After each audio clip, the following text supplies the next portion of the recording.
All right, I'd like to welcome you all to today's presentation, Live Strong and Safe. I'm Janet Johnson-Yosgott. I'm a health instructor at the Agency on Aging, Area 4. And I'll be talking today a little bit about fall prevention, not only why that's an important topic, but also things that you can do to minimize your risk for falls as we age. It is one of the major issues related to aging in the United States statistically, and so that's why we're presenting the information for you today. I know that we have folks online as well. We'll be taking questions as they happen, so if you have a question, just put it in the chat and we'll get to it as soon as I can, and I will make sure that I also repeat the question because we have folks here in the classroom too. All righty, let's go ahead and begin. Next slide. Again, this program is intended to be one of the many programs that we have on fall prevention. We do have another class called Matter of Balance that meets 8 sessions, and that's really more extensive than this one here. It has similar information, but it includes exercise. We won't be doing any of that in today's class. First slide.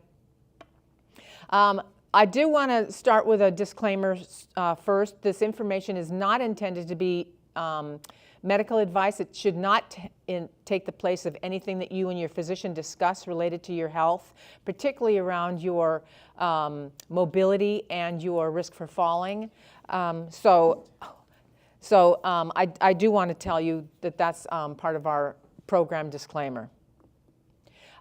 In terms of statistics, and this is pretty much nationwide. I've looked at also worldwide statistics, and falls is one of the issues that relate to individuals as we age. You can see here that 1 in 4 Americans fall each year, and obviously as our age band is getting higher, the statistics go a little higher because they're tracking more individuals as we age. Roughly 50% of the older adults who fall suffer minor injuries. However, 18% of those that do have a fall are injured seriously enough that they go to the emergency room. Falls are actually the leading cause of injury death among older individuals, 65 and over. And in California, about twice as many older adults die from falling than from car accidents. And the reason for this is the type of fall that is really deadly to individuals is falls that when you hit your head.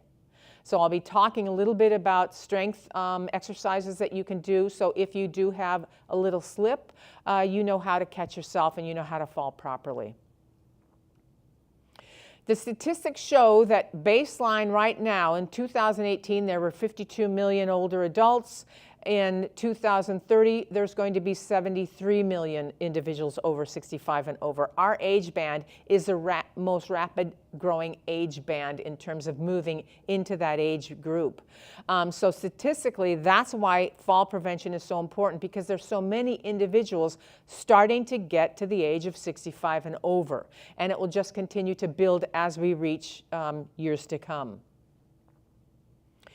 The fear of falling.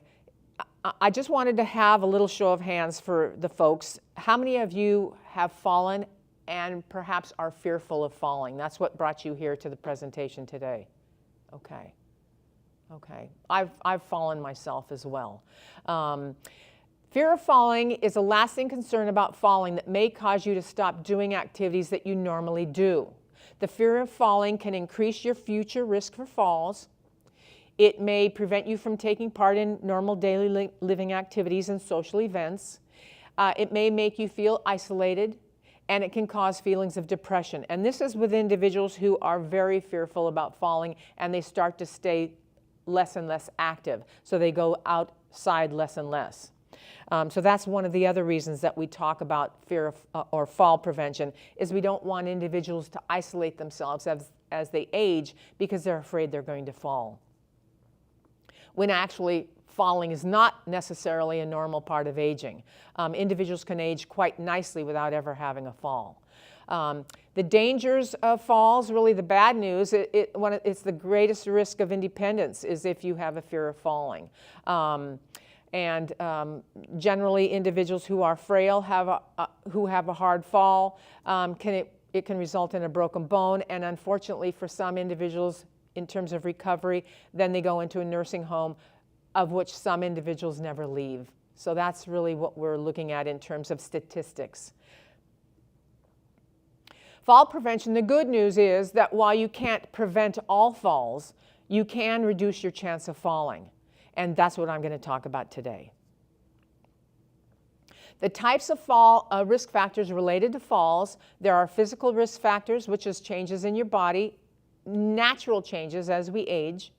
There are behavioral risk factors, which are things that we do or we don't do to increase our risk for falling.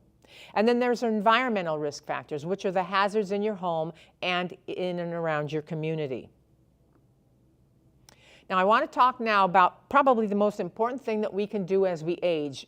Honestly, I've seen it through all of my classes that I've done. I've recognized that the literature talks constantly about aging bodies and being strong and healthy, and exercise is that particular component that will bring us to that level.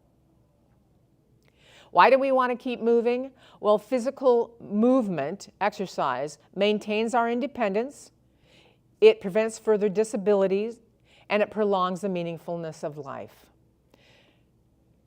Why exercise? The benefits of consistent exercise physically, individuals who exercise more frequently have more energy, they have better sleep, and they contain or they're able to maintain better bone health. And I'll get into that a little bit more in detail. It helps us manage our weight, it improves our glucose level, it helps us continue to maintain our activities of daily living, which means we are more independent because we're able to do more for ourselves. And psychologically, when individuals exercise, it improves our confidence and our self-esteem. It can reduce stress, tension, and anxiety. And then I also wanted to ask the group that I can see here, how many of you exercise on a regular basis? All of us. Okay. Excellent. Okay, good. What I'm getting from the group here is that they have an exercise class that they do. And if there's one thing that I can tell you in terms of healthy aging, it's what we've got going right here. They're a part of a community. They come to a class purposely, and you exercise frequently every week. That's really the ultimate goal, honestly. The types of activity that we can do to help reduce risk for falls is strength and resistance training, flexibility and range of motion, balance, and endurance and stamina. An exercise program that we do as we age should include all of these components.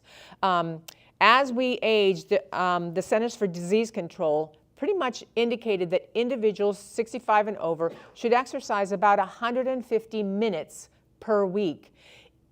Generally, they bundle it into 5 little sessions, about 30 minutes each. You can certainly do more than that. But minimally, to be strong, flexible, have good balance, and endurance, exercise should be done at least 5 times a week. And I don't want to discount daily living activities like vacuuming and gardening and things like that, but an exercise program should be very purposeful, meaning that you put on exercise shoes and you go out and you actually do something. All the other stuff is just kind of like whipped cream on top of a little sundae. You're doing all the work down below here, and all the daily living activities is things that you are capable to do and should do because you're exercising. So part of exercise keeps that ability with you. In terms of aging, we lose muscle mass typically as we age. It's just a normal part of aging. It's called sarcopenia. This is the loss of muscle mass as we age. It is exacerbated by inactivity. So if we are very sedentary, individuals who don't do any activity at all, they lose more muscle mass than those that are active. Resistant training or lifting weights increases strength and or the ability to perform daily living activities. And then exercises to do in your kitchen. One really good indicator of strength, and if you visit your physician on an annual basis and they are checking for fall risk, they may have you actually do this in their office. It's called chair sit to stand. And all that means is you're sitting in a chair, and can you stand up without pushing off the chair? Can you stand up with your own strength? And if you can, how many times can you do that in 1 minute? Generally speaking, individuals should be able to do about 10 or 12 in repetition. If you find that you are having a hard time getting out of the couch, or you do use the chair arm rails to push up, that's fine. But what I'd like you to do, if you find that you're using that more often, I'd like you to practice getting up out of the chair without the assistance of the arm handles, if possible. Because one of the things that we need to do is make sure that we can lift ourselves up, which means we're using our core muscles. So we want our core and our legs to be very strong. And coincidentally, this particular activity, coming up off of a chair, we do it every day when we use the bathroom. So we want to make sure that we are capable of going to the restroom unaided. It's okay to get a little lift on your toilet seat if it's too low and you need a little bit more assistance getting off. That's called a home modification. But generally speaking, for our physicality, we want to be strong enough to do that on our own.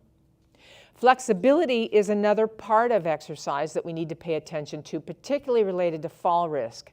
And between 55 and 80, women lose half and men lose over 1/3 of their ankle range of motion. Now, when we lose our balance, the first area that tries to catch our balance is our ankles and our feet. So we need to be strong from the bottom up, if that makes sense. I think one example is last winter we had a lot of rain, a lot of grass grew, and it grew in kind of patchy, so the grass was uneven. There were little bumps of grass and there were less bumps. So when you were walking across a grassy area, your ankles had to be really strong to accommodate. You were really walking on uneven surface. That particular movement is one of the ones that is a risk for falling. If you're walking off of a curb, you're not watching yourself on steps, you're walking on uneven ground, and you don't have good balance, you're likely to fall. And subsequently, some folks actually break their ankle in doing that kind of activity. So the types of things that you can do ankle circles. And all that means is sitting in a chair, I want you then to take one of your feet. Let's say you lift your left foot out and you rotate your foot in a counterclockwise motion 5 times, and then you rotate it again 5 times in counter or in clockward motion. You do that on one leg and then you do it again on the other. And then also you bring your foot up off the floor, sitting down, you take that foot and you point it out and you point it to the ceiling. You point it out and you point it to the ceiling. So these are the types of activities that you can do if you're not doing them already in exercise class, that you can do on your own. It's very important for us to have good mobility in our ankles and strength.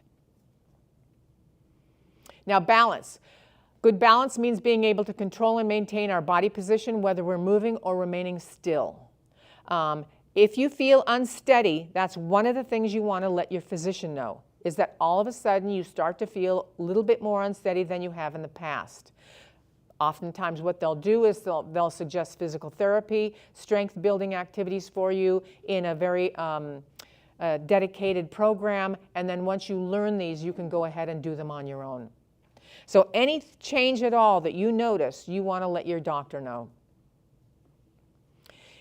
Increasing your endurance. This is the ability to perform activities for longer periods of time. It's as if you're building up your strength so that you can do something longer. Aerobic activity is when we're using our, increases our heart. So an aerobic activity would be walking. Endurance then would be walking. First you start off 15 minutes with your walking program, then you add another 5 minutes, then another 5, until you're up to a half an hour of consistent walking at a very good pace. And then in terms of the intensity of exercise, which is another component of a good exercise program, is how hard you work at it. We can all walk up the block at whatever pace we want to, but if we want to build muscles and balance, I would like you to try and walk a little faster, almost like you're trying to catch a bus. You're not going to run, but you're going to walk fast because you know the bus is almost ready to go. So that would be quick walking. If you can incorporate that into your walking program, if you have one, you walk at your normal pace, and then maybe for 2 houses on your walk in your neighborhood, do 2 houses of a very fast walk, and then go back to your normal pace. And then as you get to the next block, I'd like you to do 2 more little houses of a fast pace. And all that's going to do is it's going to increase your endurance. It's going to allow your heart to beat a little faster and get a better workout so that you have the capacity to do more activities, meaning that you're getting in better shape. You can see on the video that the exercises that help, I've talked about walking, household chores, yes, that helps too, gardening, dancing, and bicycling. Swimming is also good, but you know, you need to make sure it's an indoor pool where you can do it year-round. Getting started, obviously any exercise program that you do, for those of you that are not in an exercise program, you want to let them know that you're starting a program. You want to listen to your body. How are you feeling? Are you feeling too overly fatigued? If so, you don't do as intense activity. Start slow. And then you gradually exercise as your body adapts. You incorporate that into your daily routine, and please choose an exercise you enjoy. If you don't really like walking, then I wouldn't choose that. But if you like playing pickleball and you're good at that, then that's the one you want to do. Also, as you start something brand new, you can provide little incentives to yourself. So if you're starting a walking program, maybe what you'll do in a month's time, if you get your pace up a little more, you'll get yourself a new pair of walking socks, or you get yourself a visor, or you get yourself a little fanny pack where you can carry your phone with you when you walk. You know, anything like that then would be your little incentive. The next section here about preventing your fall risk is obviously the types of foods that we eat. It's eating a healthy nutrition. Malnutrition is another leading cause of falls. For individuals as we age, if we find ourselves having our families leave the nest, being home alone now, only cooking perhaps for one person, which is you, it's not uncommon that people have a tendency to have maybe a larger meal at lunch, and then they don't do too much at dinner time. They don't want to cook too much because what are they going to do with all leftovers? Maybe you were used to cooking for a large group and it's hard to pare down. And so sometimes what happens is individuals as they age start to get a little thinner. And unbeknownst to them, they're getting close to being malnourished. Signs of malnutrition may be weight loss, loss of fat, fluid accumulation, diminished functional status. This can lead to muscle weakness, decreased bone mass, which leads to falls. It's important to eat a variety of foods to help avoid malnutrition. And if you feel that you aren't really eating well, please let your doctor know, because they can also refer you to a registered dietitian so that you can get a few tips on meal planning for one. Because it's very important that as we age, we eat as well as we did when we were in our 20s and 30s and 40s, and not start to have our appetite go.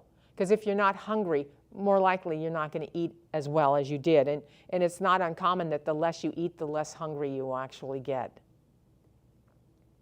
Aim for a well-balanced meal. And what does that mean? It just means eating a variety of foods in your diet. Be conscious of the amount of protein you're consuming.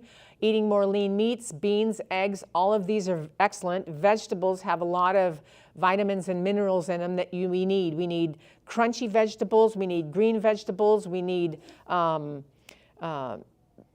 sorts of variety so that we're getting all the nutrients that we need to get from fresh foods. And then, again, making sure that you have fresh fruits and vegetables every day. In terms of serving sizes, generally speaking, a normal size apple now is almost 2 servings because it's a big apple. If you were to get one of those tiny little lunchbox apples that are very little, like I swear they're almost the size of a little tennis ball, that's actually a serving. So I want you to first know what's a serving for you so that you know that you're getting the proper amount. Generally speaking, a serving of protein or meat is about the size of a deck of cards. And most of the time you can look at the palm of your hand and have that be your guide. So a piece of chicken would be about, you know, if you're eating chicken strips, it would be maybe 2 chicken strips because it's going to take all the room that a deck of cards would take if you were to place it on top. So you don't have to have a big chicken breast. That's a lot, but you can have half of that. Have half for dinner one night and half for the next. Question? Oh, okay, good. Now, here we're going to talk a little bit more about bone health, and I'm talking about this because this is something that happens, honestly, as we age, much more so to women than for men. Women have a smaller skeletal structure than men, so they lose bone mass faster than men do. So the recommended increases for calcium per day for women is 1,200 milligrams of calcium for women, 51 and over, and for men it's age 71 and over. And again, the reason it's at a later date for men is they have such massive bone structure. Women that are 5 feet and under, that is the highest risk for osteoporosis, is having a very fragile, petite little body. Good sources of calcium include fat-free or low-fat milk. Milk's always an excellent source of calcium. Yogurt and cheese, soy milk or yogurt with added calcium. Certain vegetables, soybeans, collard greens, turnip greens, broccoli, all have good level of calcium in them. Any type of food that has added calcium, tofu has added calcium, and actually some orange juice has added calcium to it. So when you look at your choices in the supermarket, you want to make sure that you're getting foods with calcium already in there. Almonds, canned salmon with bones, and sardines are all good little things to have. And it doesn't take a lot of almonds to count as a serving. I'd say it's about like 8 or 10. So, you know, you don't have to eat a lot to get the benefit of that particular food item. Vitamin D is also important for bone health. This helps your body actually assimilate the calcium. Now, our body makes vitamin D when we're in the sun, but when we're in a winter time, it's harder to get that. So one of the things that you can do is, again, get vitamin D from your diet, and that's salmon, tuna, trout, milk with added vitamin D. Breakfast cereals also add that, yogurt and juices. And then your physician may have actually told you to go ahead and get an over-the-counter little bottle of vitamin D pills and take a couple a day, and that's fine. Just along with your daily vitamins, that will be just the perfect amount to get, again, to maintain bone health. In terms of osteoporosis is most common in older women. Men can have it too, but honestly, women are the really group that gets it the most. Your physician should actually be doing a bone density screening on you. You should have all had one at the age of 65 and over as baseline, and then based on your results, your physician will then talk to you about what kind of foods you're eating, how to increase your bone mass if you need it, or how to maintain your healthy bones if your test came back okay. Risk for osteoporosis happens with individuals as we go through menopause, if we're not getting enough calcium or vitamin D.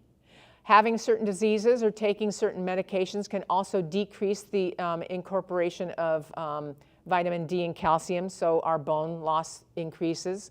Smoking cigarettes or drinking too much alcohol, huge risk for osteoporosis. Not getting enough physical activity. Again, when we move our body, particularly when we are weight bearing, and I don't want to make swimming sound bad, but swimming is more buoyant. But weight bearing is things like walking, playing pickleball, riding your bicycle, where you're actually bearing your weight on your activity.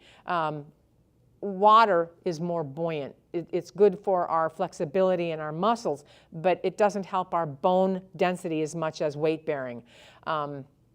Having a very low body weight is also a risk. And then if you've had a parent who has osteoporosis or has multiple bone breaks, that puts you at risk too. Is that hereditary? Yes, it can be. I talked a little bit already about the test for bone health, and that is the bone density test. And generally speaking, you should all have had one, and then you should also know where you are on the spectrum of the results. And if you haven't, I would suggest getting one from your physician the next time you visit. Environmental safety hazards or changes related to fall risk. The areas that we want to look at are indoors, outdoors, and then the use of assisted devices. Preventing indoor falls, there's minor home modifications, visual correction, and medication management. All are within the framework of this indoor fall prevention. Over 1/2 of all falls happen in the home. We would think actually that it would be when we were out and about, but it's actually in our home. Most of those accidents in the home that happen related to falls are actually in the bathroom. It's in the coming in and out of the shower, or stepping on wet flooring from the shower, and people have fallen. Simple modifications that can happen, we're going to be looking at lifestyle changes, increasing your comfort, reducing chances of falling in the home, and then making sure that you're able to be independent with these particular modifications. Adaptations are things to homes to make it easier and safer to carry out activity, like bathing, cooking, climbing stairs. Alterations really improve the overall safety and condition of your home. And I'm going to be talking about both. Finding your safety lists. There's a home safety checklist is really something that you want to do. I'm going to show you an example that you have been given. This takes you room by room where you can look at any kind of risk, whether it's in the kitchen, the bathroom, the living room, or the bedroom. Things that we're watching for are clutter. Things that are put too high in the kitchen where you can't reach them and you're trying to get something that you use frequently, and so you need to go onto a step ladder. All you need to do is change whatever you're using way high up on the top shelf to the middle shelf, and take the stuff you don't hardly use at all and put that on the top shelf. These are home modifications that oftentimes are hard to make because this is the way you always had things set up. And as we age, we kind of forget that, well, we don't reach as high, or our hand grip isn't as strong as it used to be to actually reach high and then take that item safely down to a good level to us. Sometimes it falls out of our hand. Things in the living room is making sure that you don't have a lot of rugs that aren't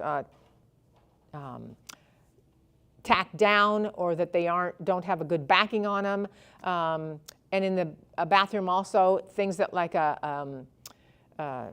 grippers in the bathtub or the shower so that you don't slip, and then also handbars, things like that.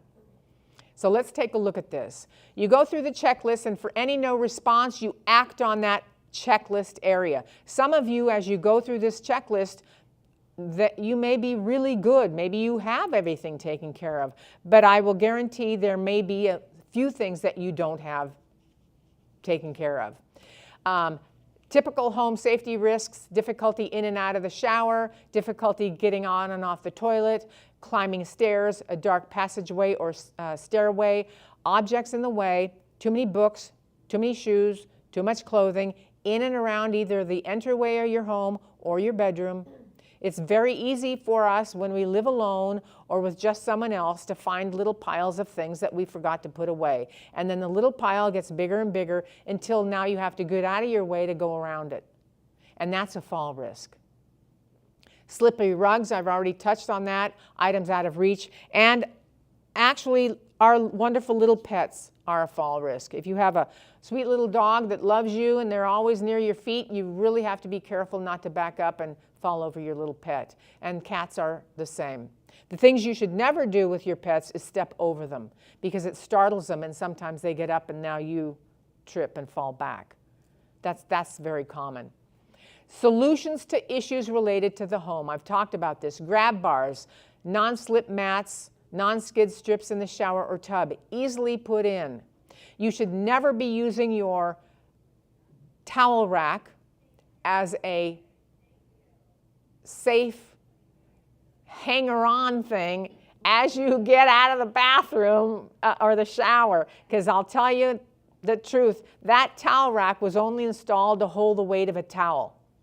It's going to come down if you actually slip and hang on to it. So grab bars is really what you need. If you find that you need help getting out of the tub, if you're showering in a tub and you're stepping over the tub lip to get out, you need a grab bar on your exit out of that tub area, out of the shower tub area. Rather than thinking, well, if I slip, I know I can get that towel rack there, because when you do that, the towel rack's coming down and so are you. And the same thing with actually the toilet seat rolls. You can have those installed where they're strong enough to hold your toilet roll, but if you needed to have a little bit of leeway to get up off the toilet, you can actually lean on those. And the reason that these are different than the normal structure of, let's say, a towel rack and a toilet roll holder is any assisted device that's put in for you, like a grab bar, is put into a stud in the wall. It's not, it's stable. They use very heavy screws, long screws, and it's very heavy material. So that needs to be installed by somebody that knows how to find the studs in your wall and install them properly. On your stairway, handrails should be actually on both sides of the stairs, even if it's coming off the front door onto the porch and out of your house. One handrail is okay, 2 is perfect, because sometimes you just need to use 2 hands. Brighter lights, switches at both ends. If you've got upstairs, you want the switch at the bottom of the stair and the top of the stairs, so that as you come down, you can turn the light off upstairs. Rather than going upstairs to turn it on in the dark, you want to make sure you can see everything. You want to remove your rugs that aren't safe, they don't tack down, or you tack them down with double secured tape. And then you want to make sure, I talked about this already, is keeping items that you use frequently within reach. And this goes for your linen closet, the towels that you have, things that you use all the time should really be waist high or shoulder high in terms of your shelving. Things that you use infrequently should be either bottom shelf or way high. So let's say we're coming into the holiday season, those holiday bowls and things. Well, hopefully you've had somebody take them from that high shelf that you had them and put them down into a moderate shelf so that you can use them. Again, because we don't want to be reaching for things that's too high and have a possibility of getting off balance. Vision loss and falls, another related fall risk. People who can't see properly are a greater risk for falling. People with visual impairments are more than twice as likely to fall as people without visual impairments. And that could be just needing bifocals. You know, bifocals can really be a benefit when you're reading and looking up and, you know, looking at the TV or looking at the computer. But if you're walking, sometimes that bifocal can kind of put you a little off balance if your glasses are, the lens of your glasses thin enough so that you don't have enough room for your bifocal and your visual lens. So you want to make sure that you are comfortable with the bifocal, or that you potentially use readers, and you just take those off and you know, don't put them on, don't walk around with readers. It really makes the floor look very wavy and you'll lose your balance. So that's really what we're talking about, is good fitting glasses, proper prescription for your lenses, and making sure that you know how to use your bifocals appropriately. Medication management is another aspect of fall risk. It's not uncommon that individuals are pretty good at knowing their medication that they're on and potential side effects, but when they do mix medication with an over-the-counter, there may be an interaction that they're totally unaware of. Cold medication that helps you with a stuffy nose, oftentimes that indicator is that it can make you drowsy. If you're taking medication that makes you drowsy already, and then you bought an over-the-counter and you're taking that all on your own because you're thinking, well, my nose is kind of stuffy or I have a little cough, and you didn't realize that two were interacting together, that puts you at risk for falls. So anytime you get an over-the-counter medication that's different, and hopefully you're using the same pharmacist for all of your medications so they know everything you're on. You want to talk to your pharmacist about, is there any potential interaction?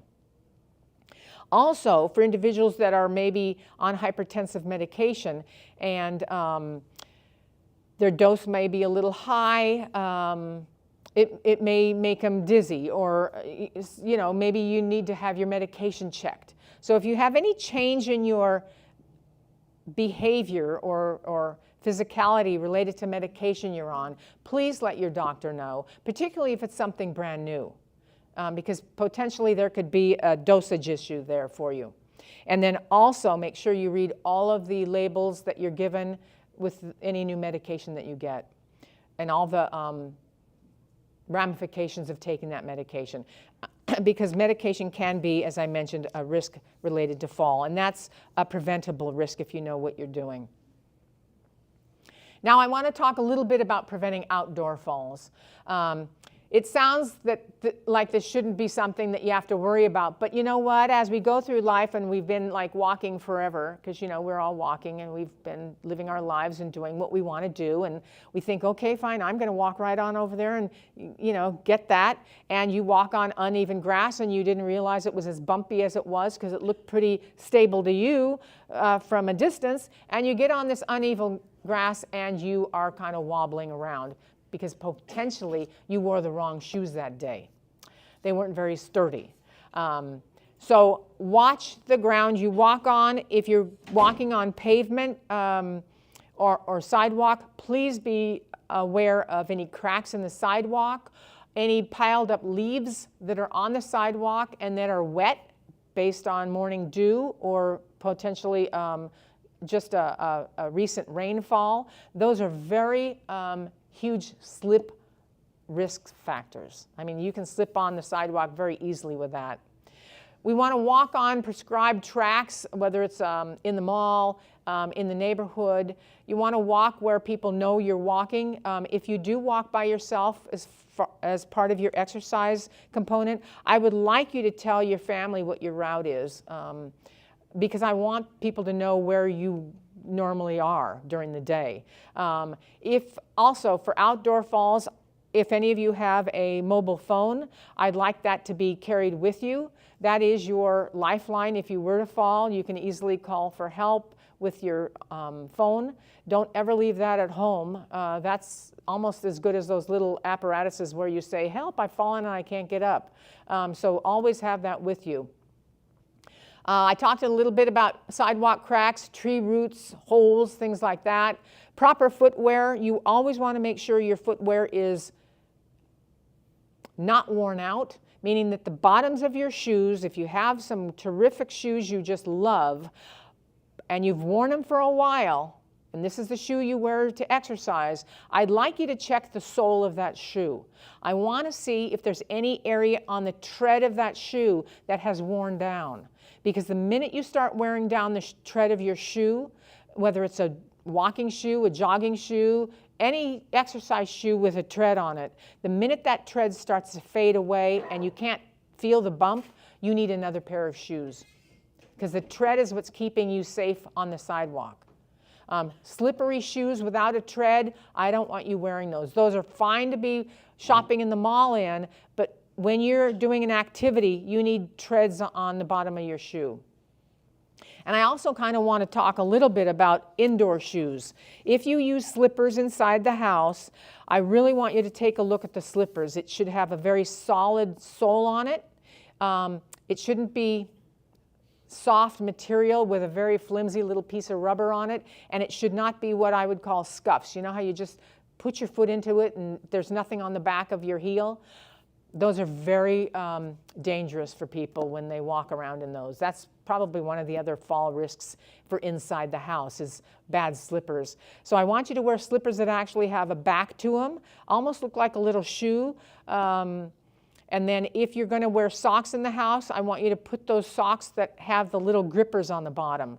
And I'll tell you right now, we're in the perfect time for you guys to stock up on those, because with the holidays, they have them for sale right now anywhere we go. Target has them. You just buy a couple pair and wear them in your house if you want. Doesn't really matter if they've got Santas on them or anything in the summer. As long as your feet are safe, that's all I really care about.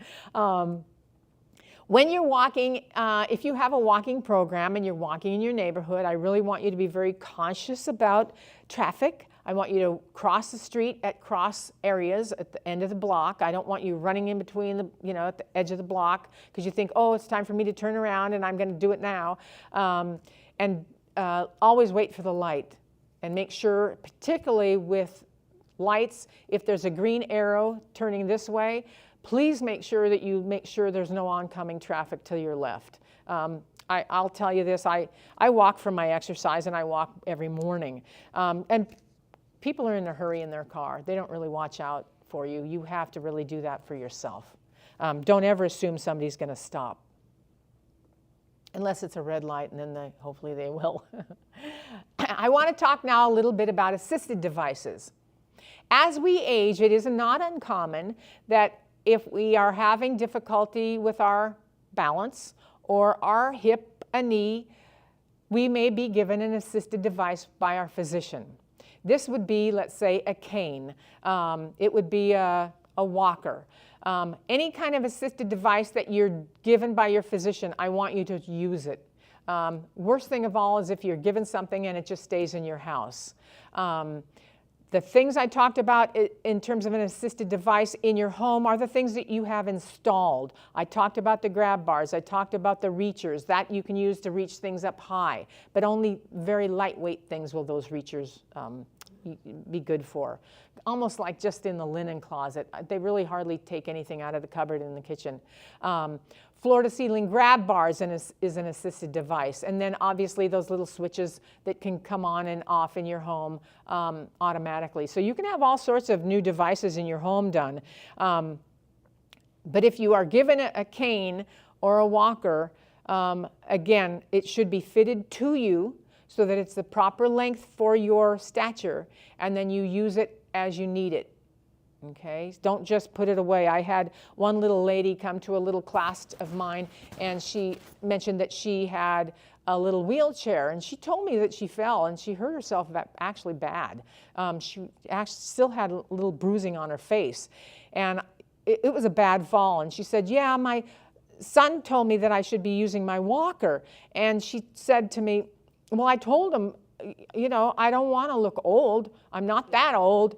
And he replied back to her and he said, Mom, have you looked in the mirror? You kind of are, And I think the interesting thing about aging, because I'm in there too, we age so slowly that we feel very young in our head and we don't recognize the changes that are happening quietly with our bodies.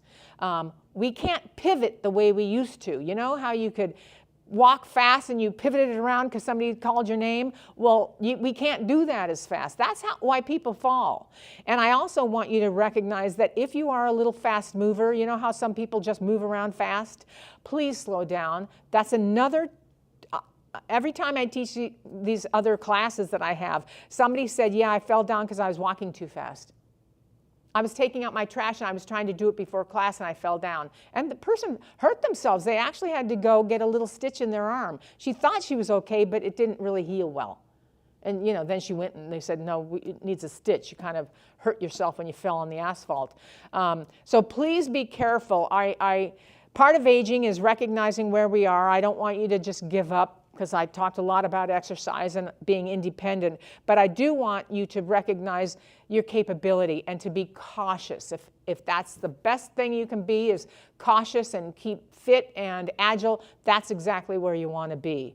But pretending we're 16, that's not going to make it. I'd love to pretend that, but it's not going to happen.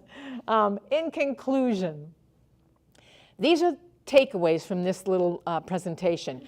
You really want to eat properly. If you're not eating right, your little body is not getting the fuel it needs. All of us should be literally, pretend you're like a little old Volkswagen, because you know they live forever. Little Volkswagens always run. And that's where we're all at. We're a little Volkswagen. But if you don't put good fuel into that little Volkswagen, it's not going to run.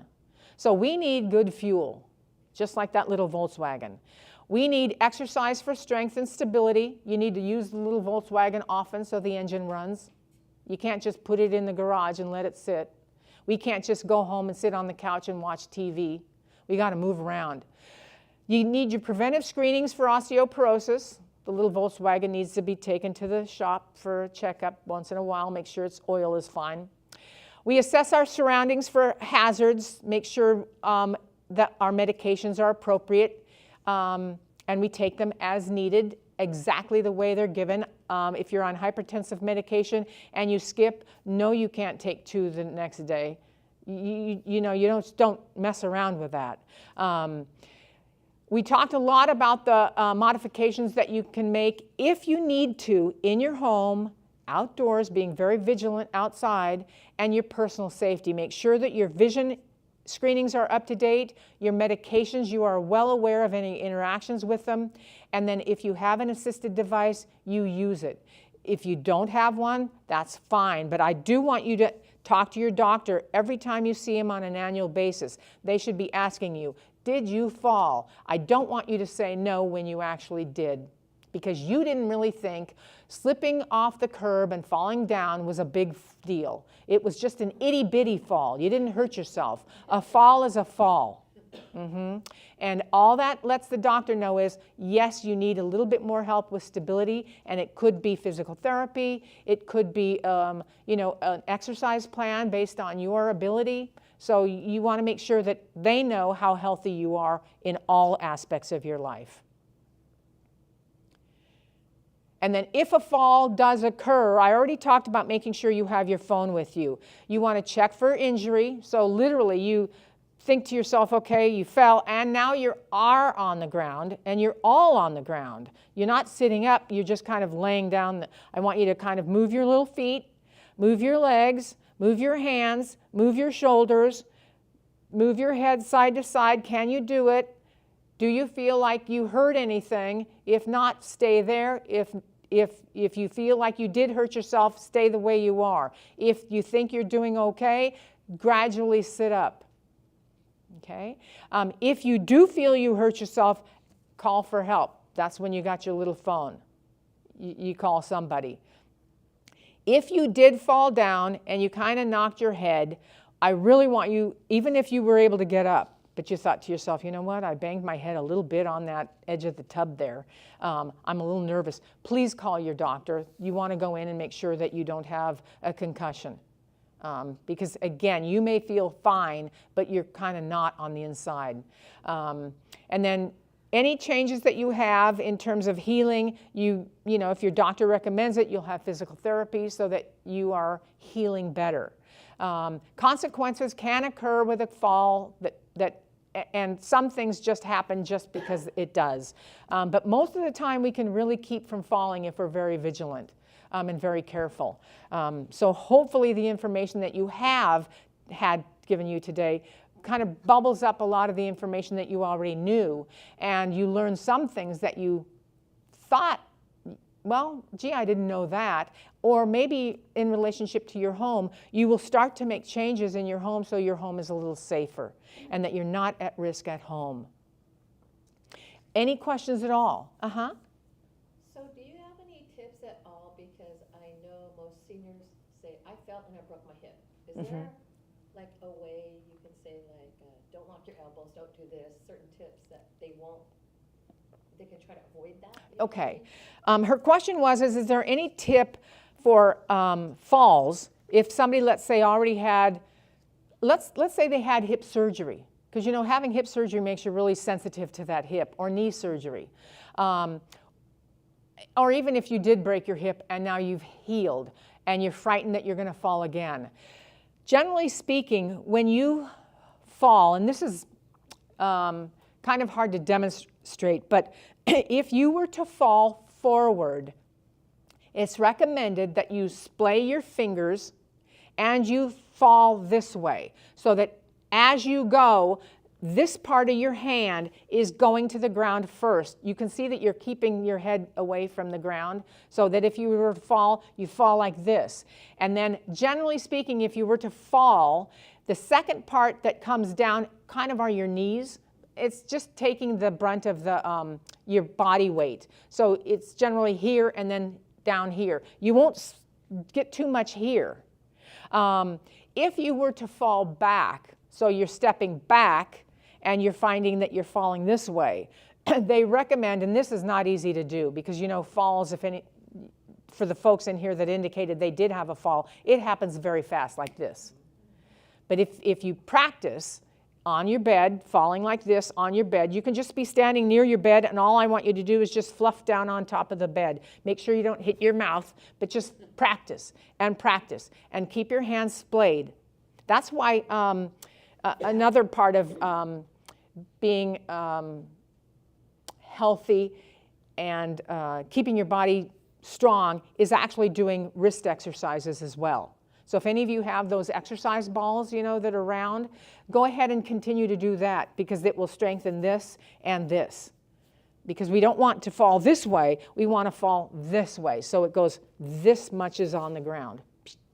So if you were to fall back, they recommend you do this and try and fall this way. Falling sideways is much better, even if it's on a bad hip, than falling back, because then what's going to happen to your head is you've smacked the back of your head. They can always fix a hip, but if you knock your head, that's when things occur. Okay? So another question? What role can trekking pose play when you're walking? Okay. Her question was, what role can trekking poles play when you're walking? Obviously, they're giving you more balance points.